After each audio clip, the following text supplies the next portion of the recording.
Hello guys, welcome back to our YouTube channel Third Eye Media. Let's begin with today's current affairs session. The first topic of the day is ED can summon anyone for any information, Supreme Court. Top court orders 4 Tamil Nadu district collectors to appear in person before ED on April 25th, wraps them for not responding to agency summons, says they have no respect for law, court and constitution. So what is happening is, so basically in a particular case, ED has asked some of the district collectors to be present to submit some of the documents in front of them as per the time limit, but they were not even responding for that particular case. So what happened is, Supreme Court reprimands district collectors of Vellore, Ariyalur, Karur and Tiruchi in Tamil Nadu for not appearing before investigative agency. So they have not appeared in front of court, they have not appeared in front of ED. So Supreme Court has given a left and right to the particular collectors. Bench states that Section 50 of 250, Section 50, Clause 2 of Prevention of Money Laundering Act (PMLA) empowered the ED to summon any person whose attendance was considered necessary for giving evidence or production of records.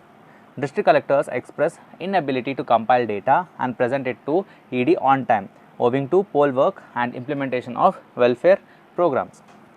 Bench refuses to accept argumentless case for May 6. That's it. That's the only context present in this particular article. Next, second topic is, why did Centre turn blind eye to Patanjali COVID cure claim? In the recent news also we have seen that there was a contempt case. There was a contempt case filed against Ayurveda, nothing but Patanjali Ayurveda and its co-founder also. So let's get into the case. What happened about it? The Supreme Court on Tuesday questioned the union government for shutting its eyes while Patanjali Ayurveda tom-tommed its wares as a panacea to COVID-19. It claimed that whatever medicines it is actually preparing, they are more effective when compared to our English medicines. The court turned the heat a notch higher on Ramdev, self-styled yoga guru and Patanjali's co-founder, by threatening him with perjury proceedings on top of the contempt action hanging over him. Patanjali Ayurveda, its managing director is Balakrishna and Baba Ramdev is the co-founder. The court said the proposed contemners were taking the proceedings too lightly. It expressed dissatisfaction with the affidavits filed by Patanjali and Mr. Balakrishna, expressing apologies for publishing misleading advertisements in violation of Drugs and Magic Remedies Objectionable Advertisements Act 1954, despite an undertaking given to the court last November. So they feel that the court is feeling that they are taking it too lightly. Next, no construction to be allowed within 50 meters of Musi River. Hyderabad GHMC Commissioner D. Ronald Rose had issued orders prohibiting building permissions with 50 meters along the Musi River, which has been designated as utility corridor as part of the Musi River development project. The 50-meter utility corridor would be reserved for transportation, trunk sewers and other developmental works. Telangana gets 7 new cybercrime police stations, 10 FIRs registered on day 1. So in the recent thing also I have said that they are going to launch, because of the frequent cyber attacks, they have decided that they are going to install more cyber police stations. The state government, under the ambit of Telangana State Cyber Security Bureau, has set up 7 exclusive cybercrime police stations under 6 police commissionerate limits to fight the rising number of cybercrimes.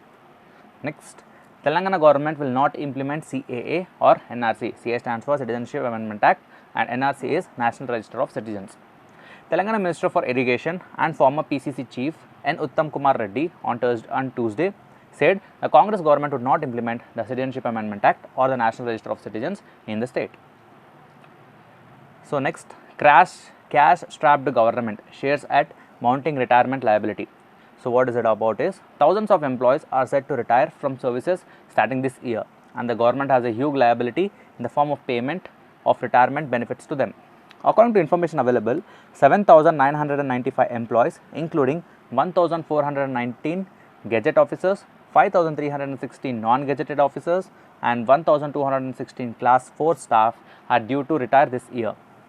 So in 2024,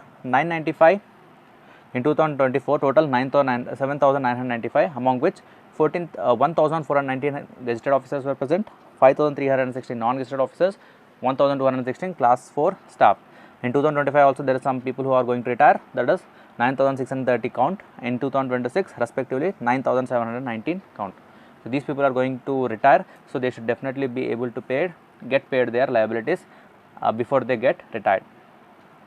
Next, Indian pollution control vessel Samudra Paharedar makes a port call in Vietnam. Indian Coast Guard pollution control vessel Samudra Paharedar with an integral helicopter made a port call at Ho Chi Minh, Vietnam on Tuesday as part of its ongoing overseas deployment to Association of Southeast Asian Nation countries. Prior to Ho Chi Minh, the vessel had visited Manila, Philippines to demonstrate diplomatic maritime engagements in the ASEAN region. During the 3-day visit, the crew will engage in professional interactions focusing on marine pollution response, maritime search and rescue, and maritime law enforcement. The activities will also include cross-deck training, subject matter expert exchange, sports events, and passage exercise with the Vietnam Coast Guard. The visit not only aims to strengthen ties between the ICG and VCG, but also showcases India's indigenous shipbuilding capabilities. In addition, 25 National Cadet Corps cadets, that is something about 25 NCC cadets, aboard the vessel will participate in a walkathon and beach cleanup activities. Since 2015, the ICG and VCG have an existing MOU which institutionalized the cooperative engagements between the two maritime agencies. This overseas deployment is a testimony to ICG's commitment to bolster bilateral relationships and enhance international cooperation with friendly countries, according to an official release. The visit of the ICG specialized vessel to these countries is in pursuance with India-ASEAN Initiative for Marine Pollution announced during ASEAN Defence Ministers meeting in Cambodia in 2022. So it was announced in 2022. From that time, this particular exercise is being held every year. Next, Sri Lankan media hits out at Modi Jaishankar's Kacha Tivu remarks. We already discussed yesterday that due to the remarks or the issue about this Kacha Tivu will definitely be responded by Sri Lankan media or Sri Lankan people. So it has again raged. So what happened is the Sri Lankan government is yet to comment on the recent remarks by Prime Minister Narendra Modi and External Affairs Minister S. Jaishankar on Kacha Tivu, but the East and Nations media took a critical view of the development, while fishermen's associations urged the Sri Lankan authorities to take up the issue of bottom trawling more vocally with the Indian government. In its editorial titled Kacha Tivu was not India's to give away. Business newspaper Daily Financial Times termed their remarks as a distortion of the facts, a dog whistle to South Indian nationalism, and a dangerous and unnecessary provocation of a friendly neighbor that could have serious repercussions. Next, e-commerce sites told to classify food items correctly.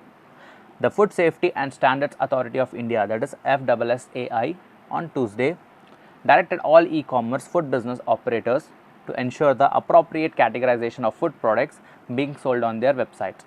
The FSSAI, the Food Safety Standards and Authority of India, has clarified that the term health drink is not defined or standardized anywhere under the FSS Act 2006 or rules or regulations made there under.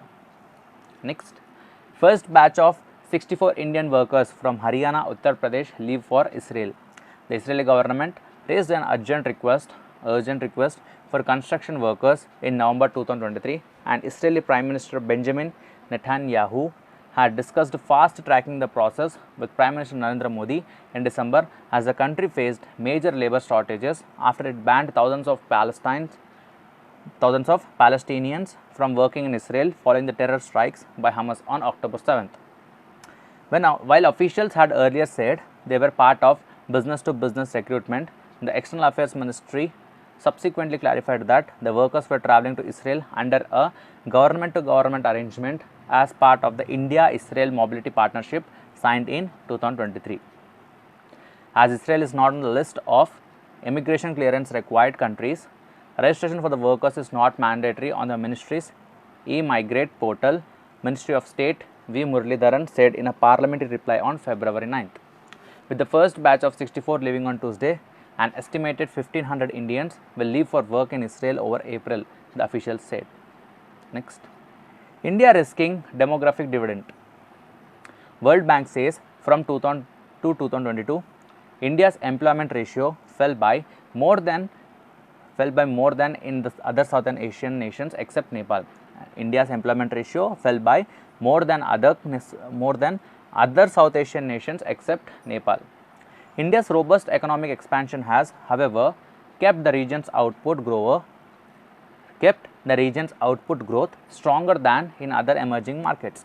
The World Bank has warned that the South Asia region, including India, was not making use of its demographic dividend as the pace of job creation in the region fell short of growth in the working age population, even as it projected a strong 6.0 to 6.1% growth for 2024 to 25 for the region in its South Asia regional update Jobs for Resilience released on Tuesday. Bank projects strong 6 to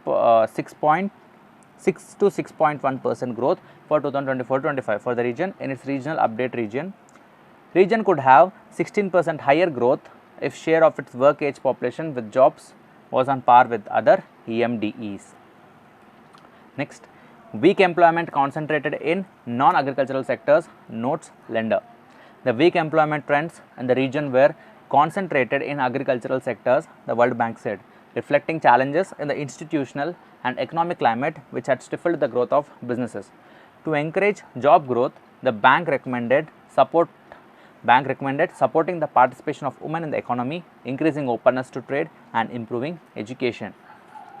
Next, India's EV policy allows imports from any country including China. India has no restrictions on the import of electric vehicles from any country including China under a new electronic vehicles policy, a senior government official told a TV channel on Tuesday.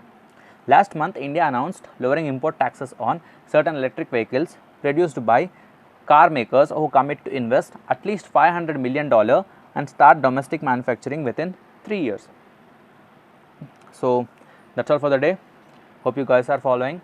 Thank you. Don't forget to like, share and subscribe our channel. Bye.